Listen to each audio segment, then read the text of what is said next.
when you're buying creatively, you can buy any asset class, right? I bought my office building this way on a 20-year note.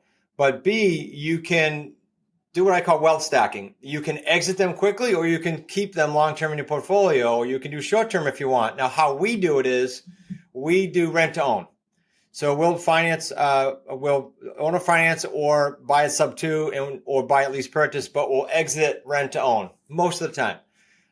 If we have a very long term on our end with the seller, we could turn that rent to own if they prove themselves into owner financing with the buyer, or we can let them cash out and we're out of it. So these deals can run from 3 years to 20 years.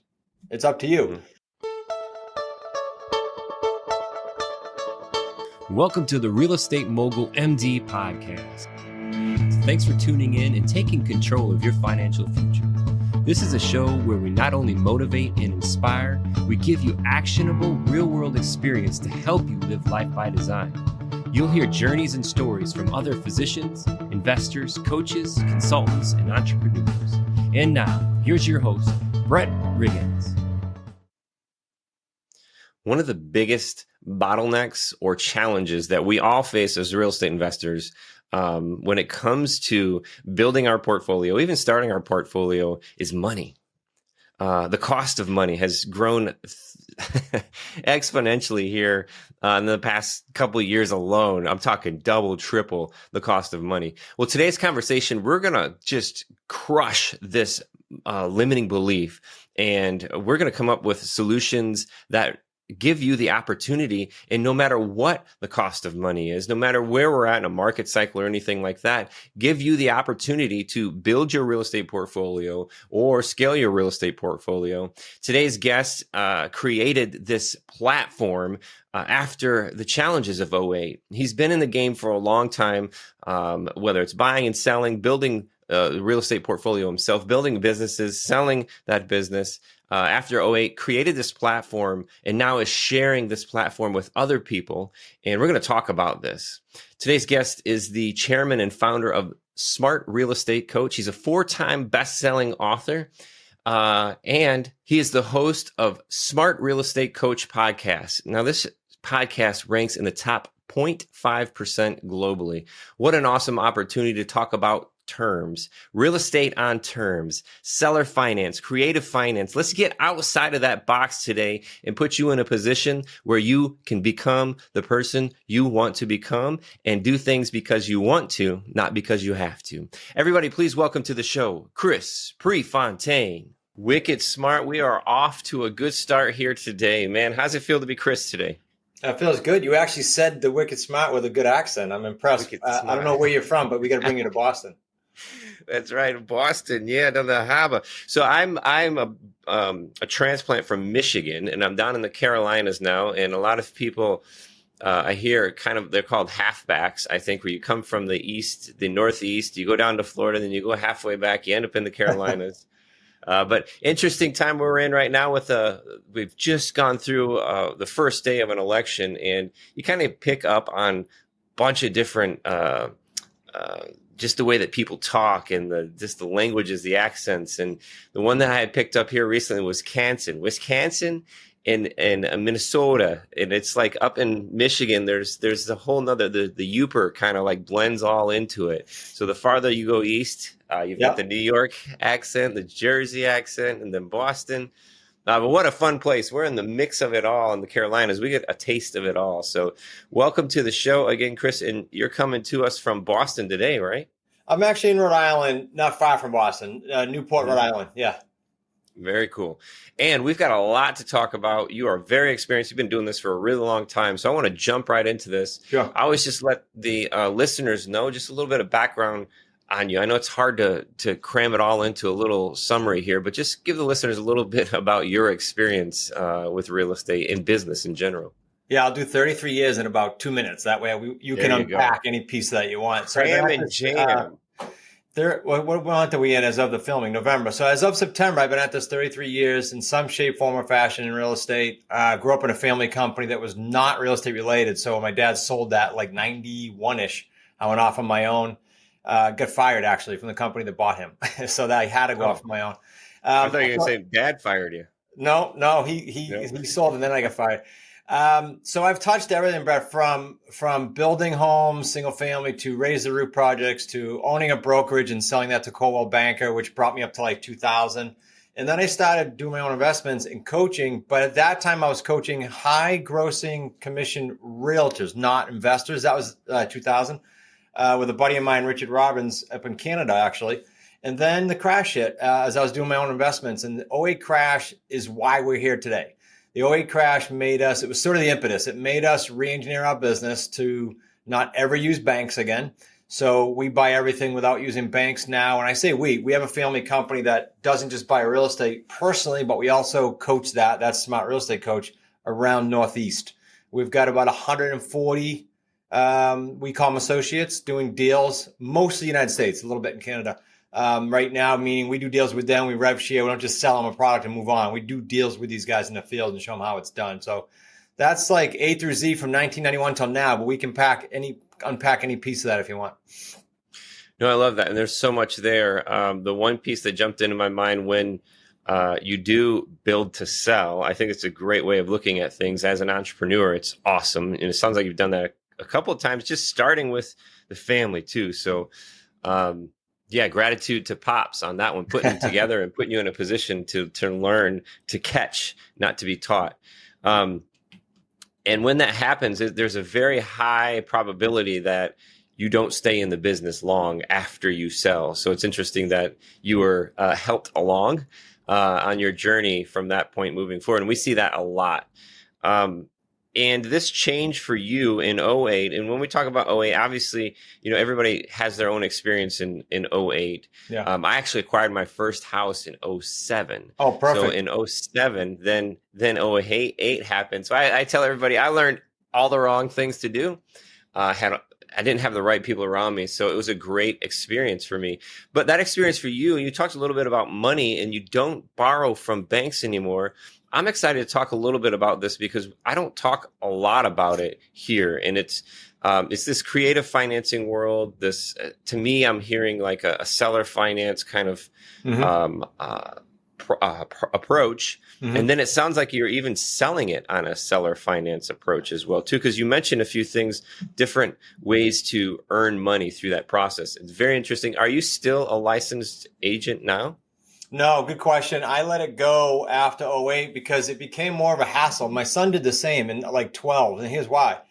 We live on an island, like a 3-town island, and so it's very tight, very cliquey. And what would happen is I was trying to play the investor role, even though I was licensed, and they'd be whining and complaining, saying that, they're trying to take my listing or they're mailing my client. It wasn't that at all. We just want to buy homes. So once I let go of it and resigned, I don't get any of that. In fact, they cooperate and send deals. So yeah, I let that go. I do have realtors in the Wicked Smart community, but you don't have to be licensed to do what we do.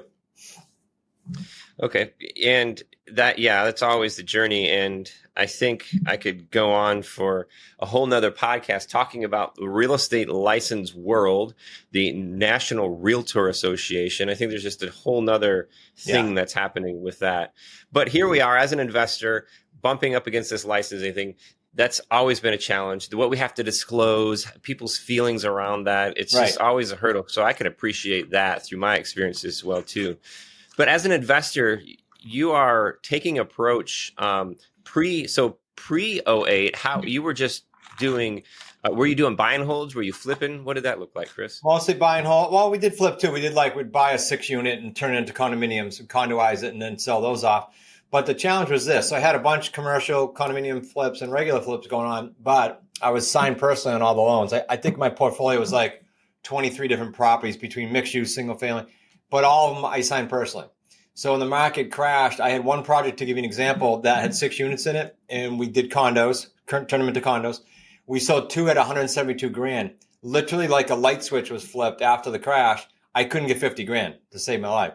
So what do you think happened with that note? I was on it personally. They came looking, right? So it took me from February of '8 to February of 12 to dig out of that mess. I didn't file. I said, I'll figure it out. But it was grueling. Congratulations on that. Yeah, thank you. It was grueling. So I said, okay. Once I got in my own brain and said, okay, I wasn't my fault. The market came down. What can I do to get back in? It was never use banks, never borrow. And more importantly, get off the treadmill of like transactional real estate. build a house, get paid, do a flip, get paid. And that's when we trademarked federally the 3 payday system we use today to this day. So those are like the new rules I set up. And to this day, we still do it. We don't sign personally on any bank loans, even for personal residence. Very interesting.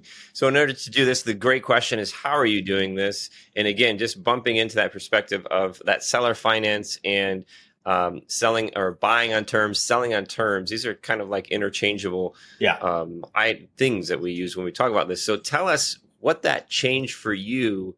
Obviously, signing personally for these loans and being responsible for them coming after you is something you didn't want to be again. So how did you, or who did you learn this thing from, and what did you learn at first on this real estate on terms? I started digging, to answer your question of how, I started digging into owner financing, to your point, and then stumbled upon lease purchase and subject to. Those are the 3 ways we buy. I piecemealed it together. It wasn't one thing or one person. I wanted something. It was frustrating being in the business that long. At that time, it was like 18 years.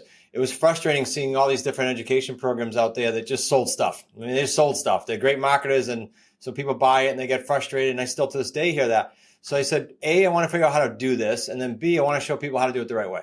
And so owner financing for us means free and clear properties. That's sort of a niche within the niche. We go after free and clear properties, super lucrative. I'll explain why. And then we buy lease purchase, where title doesn't transfer, but we control it. And then we buy subject to existing loans, which right now, with interest rates of the past of 2, 3, and 4%, we're grabbing those properties. That is sweet. So the subject twos are low interest rates. The owner financing, the reason I like free and clear, Brett, is we do them principal only monthly payments to the seller. Principal only. So you're going from 0% to 5% interest rates when rates are what, 6 and 7. So it's a big deal right now for you to do, even if you learn this for your own personal property. And the principal only payment, these deals that you're doing, are they long-term? You know, you wanted to get rid of that transactional type investment. So you're doing these as long-term buy and holds to set them up like this? Good question. So when you're buying creatively, you can buy any asset class, right? I bought my office building this way on a 20-year note.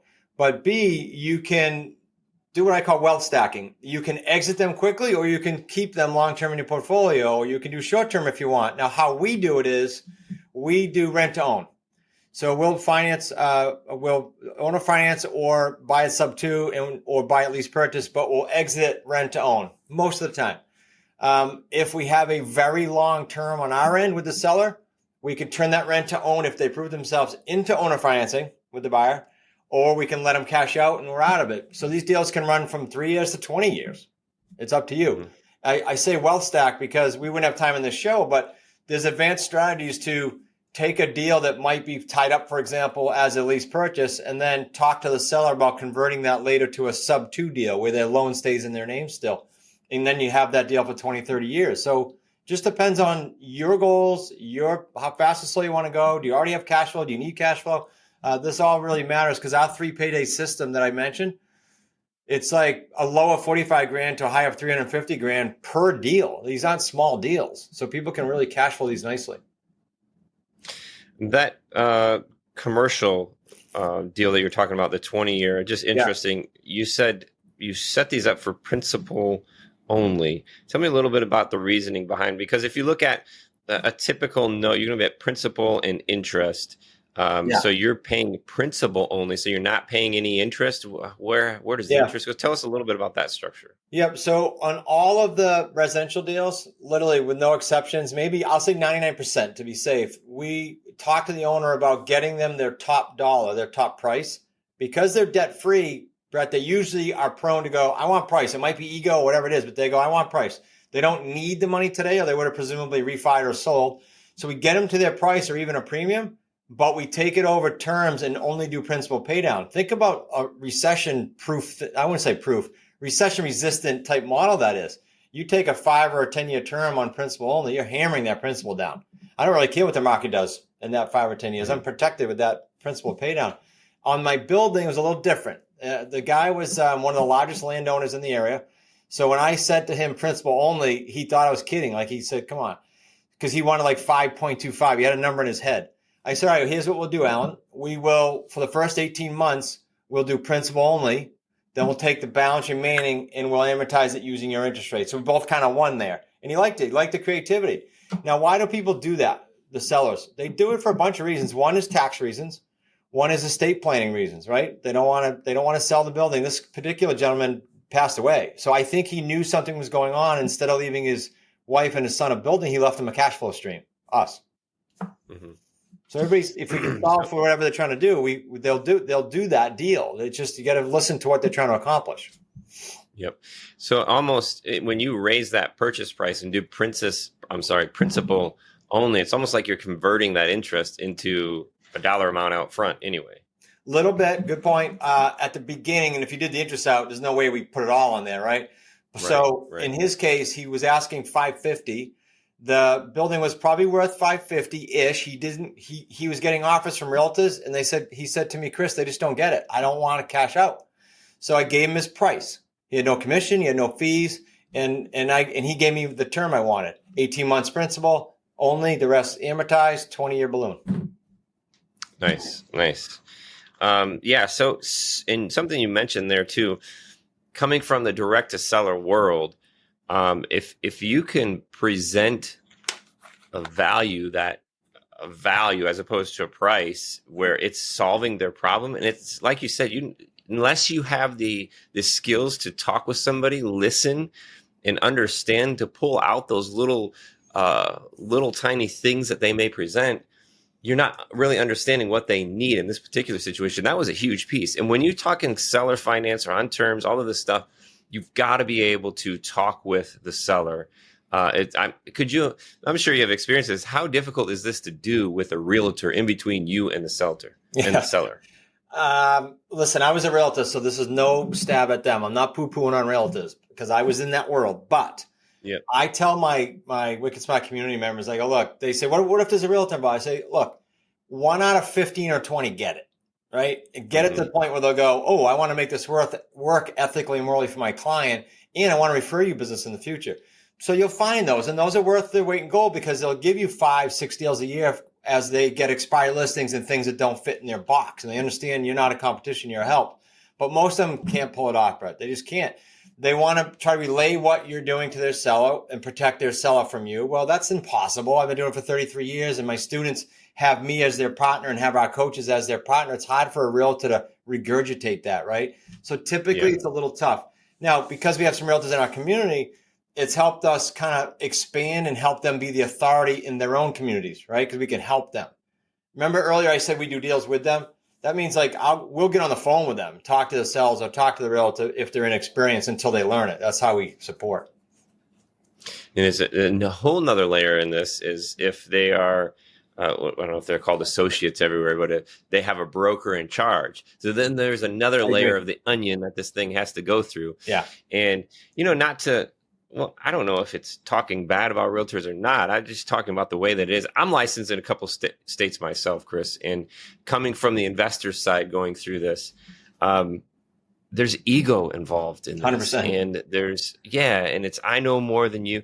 And the other fascinating piece is in the appraisal world, there's a layer of ego between the appraisers, the realtors. Everybody knows better than the other person. And it's a lot of crap a lot of the time, but in that extra layer of a broker in charge, they may, have this other layer of ego or, know more than the other person. And I don't know, there's been experiences where I've come across where that, I think it's more of an ego thing where it's just almost, it's a cynical perspective from the other side. Like we're trying to take something from somebody and, and it's just like, what? This is exactly where the associates will go to their coach and some of the higher level work at me still. They'll go, hey, can you talk to this person? So like on my desk, there's 2 or 3 what we call lead sheets here from students that say, hey, I got this deal, but I kind of need your credibility. So that's where we come in to lend that credibility. Then we record it and we give it to the student. So it gets them to break down what you're talking about over time. How? Confidence.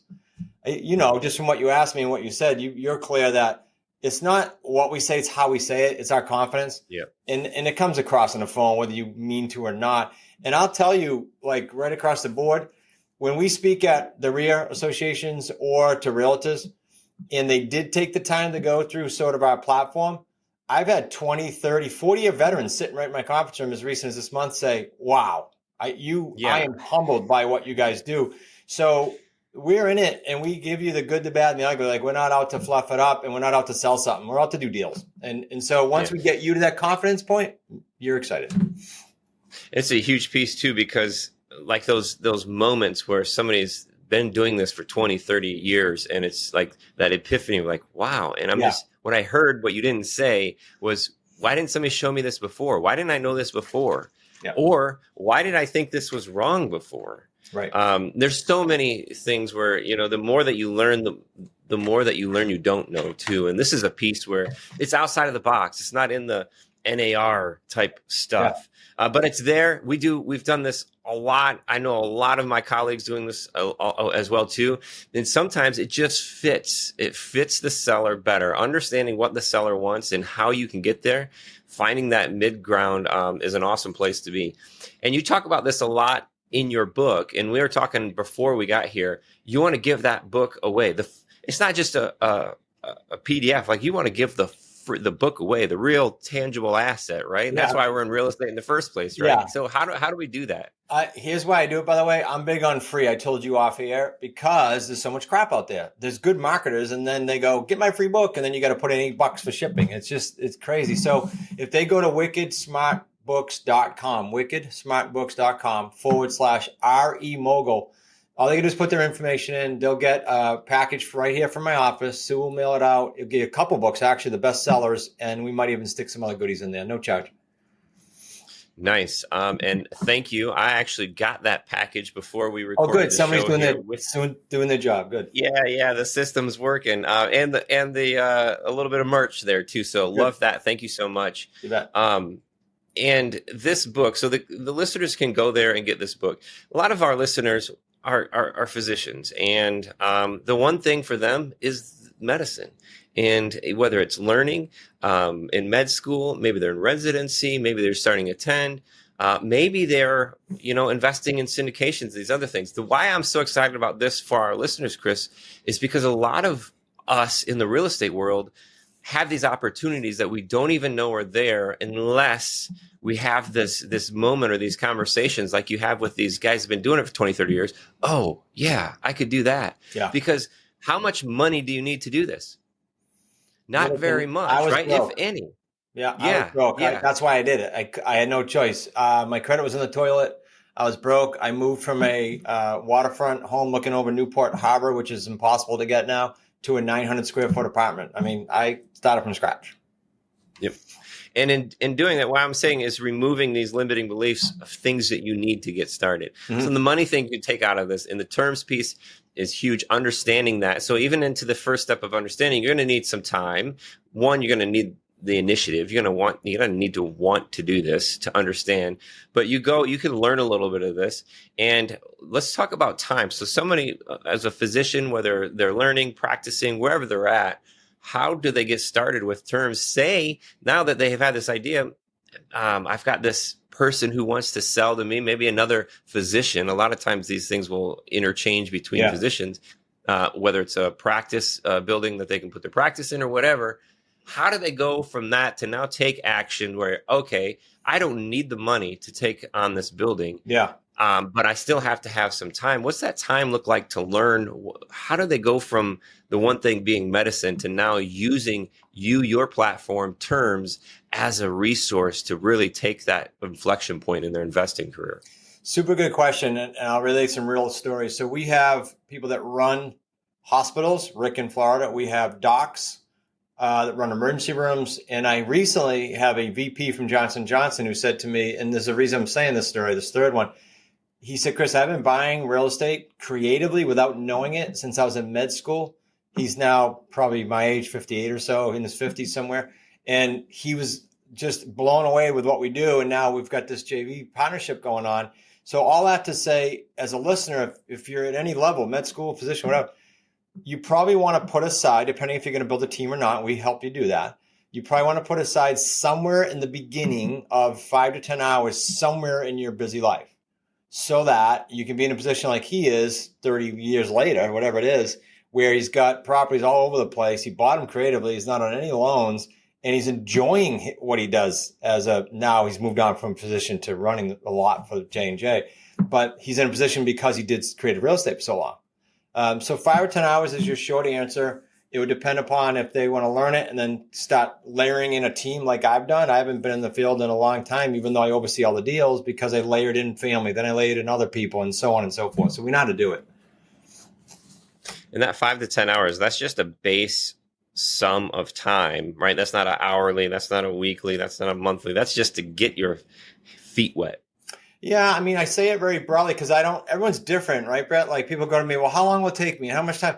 I don't know you yet, right? So some people are super efficient. They have good discipline. They have good skill sets. Others go, I don't like talking to people. Well, that's a challenge. Like, so it just depends on who you are. We have private strategy calls. We'll fit it into our schedule and say, here's what I think now that I've met you, so-and-so, what I think you can do. I don't like talking to people. What do you mean by that? Yeah, well, so I use that as a facetious example because that's a challenge, right? If you're in real estate and you're trying to solve problems, you kind of got to talk to people. There are some niches where you don't have to. You can hide behind the computer, but in ours, you gotta want to learn or already be comfortable talking to people.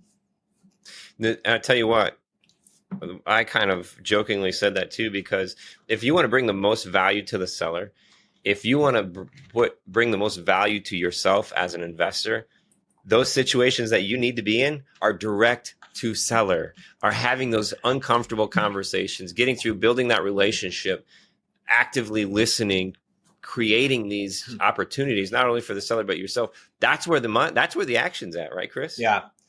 And when you were saying that, I thought of this as a physician, right? Or if you're at any level in that world, you absolutely, I would think, have you're reliant on you for the income, right? If you're a surgeon, et cetera. Like I was in my last neighborhood, we had a lot of great doctor friends, but I know what their income quality was because it was relying on them. Here, let me give you some metrics real quick. We talked about free and clear owner financing, right? When you go out, every single person can do this. When you go out and find a free and clear property that with a seller is going to cost you 200 grand or more, that's low end. You can find them anywhere. 200 grand and all the way up to a couple million. And you structure at least a 4-year deal, and you structure at least $1,000 monthly payment, 900 or 1,000 or higher monthly principal payment.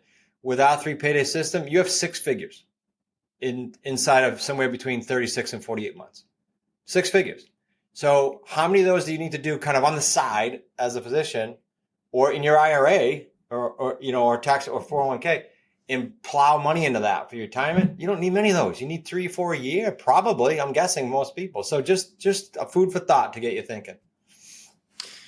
Yeah, you've mentioned the 3 payday thing. I know that's in the book. I'm sure you drill into that. Can you tell us like what these 3 paydays are briefly? Yeah, remember this was sparked by, okay, I got to get off the treadmill, right? So I was used to, you build a house, you get paid. You get paid well, but you get paid once, you got to go do it again. Sell a house as a realtor in the 90s, get paid, go do it again. I did 100 homes a year, and every January I'd go, oh man, got to do this again. So the 3 paydays are, what was that? Got to go do it again. Kill and eat. You got to go do it again. So the 3 paydays are, one, a buyer, when we exit Rentone, they're true buyers. They just need time. They might have left the physician world. They started their own business. They have cash. They have credit. They just not financeable yet with a bank. So they come in with a down payment. That's our payday 1. Our payday 2 is we're paying something to the seller or to their underlying debt on the property we secure, and we're getting something higher from the monthly buyer in that property until they get mortgage ready. Well, that's a delta there that we collect. That's payday 2 every month, every house. Payday 3 is you mark the property up for the final cash out, and you get the accumulation of all the principal pay down, which is super powerful throughout the term. All 3 paydays, as I referenced earlier, for our family company is on the lower end, 78 grand or so. But in the community, it ranges from 45 to 350, which was a new high this year in the community. February of 24, that happened. So these are sweet, lucrative deals. And that system that I just outlined is trademarked since I blew that open back after the crash. Interesting. Very interesting. There is so much here. This book. So we've got the place where the listeners could go get the book. Can we give them your Smart Coach access point too? Just in case they want to learn more about you and the community that way? Yeah, two things. So I think the main website is smartrealestatecoach.com. Thank you. And if they can put up with my New England accent for 55 more minutes, there's a free workshop I did. Hey, that's a wicked accent. Come on Yeah. now. I would invite them to go watch the workshop on their own time. No one's going to be there watching them. No one's going to be bugging you. Go to smartrealestatecoach.com/masters class and you just watch it. If it's something you want to pursue, let's chat. There's plenty of access points in that workshop. So we've got the website, the book. Man, what could you say? I mean, you've worked with other medical professionals. Yep. What, in your experience from an outsider, and I would love approaching this because I'm an outsider in the world, the medical professional world, because I come from construction and real estate.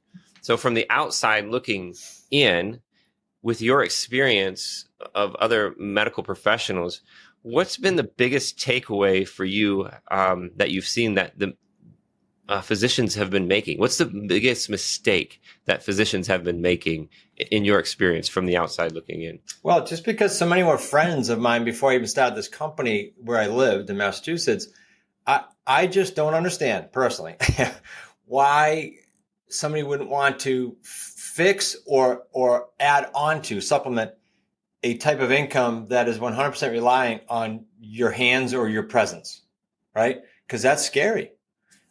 We literally have people in our neighborhood that couldn't do what they did anymore. And I'm like, well, why did you go there? Why don't you set yourself up so you had options and you're doing that to have fun or because you love it or because you're really good at it? So that's the biggest mistake. I think just the quality of income that can be better. I don't care what stage you're at, you can do it because 2 or 3 of these deals are usually game changers for people. We had a guy, not a physician. Let me just give you this quick story, Brett. 30 years with the government, 30 as an engineer, like submarine type engineer stuff. Thought he couldn't get out of it and tried all kinds of different things in real estate. Found us. We helped him get out of his W-2, I call it, in like less than a couple of years. In his first 6 deals, each were over 6 figures. Well, that's a nice exit, right? So physicians can either do that or they can supplement and have a blast doing both. Very nice. So much here, and we could continue for hours and hours talking about the experience, the benefits, the pros, the cons to this stuff, exiting, diving into more of the exiting. But I'm sure that you cover this in the book, in the community, and are just completely transparent. So thank you for your time today, offering this awesome gift to the listeners as well too, and then sharing, just being genuine today, sharing your experience. And not holding back with us today, Chris. We really, really appreciate that. Appreciate being on, buddy. I love the show, and I love what you're doing in this niche. So any way I can help. Niche down in the niches, getting in the niches for sure. No, it's fun. And I tell this a lot. It's like in our lives, and we both probably talk with a lot of people who are getting those goals aligned, trying to figure out, hey, I want to do this. I want to be this kind of person. How do I get there? Well, I say it a lot. If we took our lives and we stretched them out across this timeline, each of us have these stack of experiences. And as we go into the next thing, maybe we got a little pivot, we continue to stack our unique experiences together. And in our lives, we're blessed with these opportunities of these stacks of experience. And how we tend to either sit in those niches or think that they're ditches is really where you find the value. You can find the value in yourself, but you can give that value to others once you're sitting in there and realizing, hey, this is not happening to me. This is happening for me. So how we're both here in front of the medical professionals, and neither one of us probably grateful to God that we've never had to operate on anybody, the two of us, just guessing. Grateful for them. Yes, there we go. But we're here helping others. And, just you're saying your experience, finding that way to help medical professionals, maybe keep the one thing, because there's passion in that. There's reason why they're doing that. Yeah. But finding that path to make a connection to stop trading time for money and put them in a position where they can do what they want because they want to. Yeah. Excuse me, because they want to, not because they have to. Yeah. There's a whole new level of passion that comes out in all of us. I'm sure you would agree, Chris, that when we're doing things because we want to, is a whole different place than we doing things because we have to. Agreed. So, yeah. Hey man, you didn't have to be here. You're here. You wanted to. The teams hooked us up. So again, one last thank you, Chris, for giving us your time today. And the listeners out there today, go back, listen to this again, go get the book. I promise you, it will be a real book that you can touch and feel. He will send it to you. And there's so much value here. I myself have done seller finance. I've done subject to. I've done rent to own on the exit as well too. You find the right situation, the right people. These are incredibly valuable deals, and who you become along the way is also going to be of a great value to you, because you become a better listener. You become more creative when you're understanding that everything that we're given in life is not going to come in a box. Most of the time, if it's that good marketer like Chris was talking about, they're going to be selling what they want to sell you, not maybe the thing that you need. So if you become more creative, not only in how you're acquiring, but how you're acquiring assets, but how are you acquiring ideas and opportunities? Get outside of the box. Don't live inside of the box. Don't let people tell you where you need to be and how you need to do things. There's a whole new world out there for you, and that's going to get you closer to where you want to be rather than where you have to be. This is the Real Estate Mogul MD.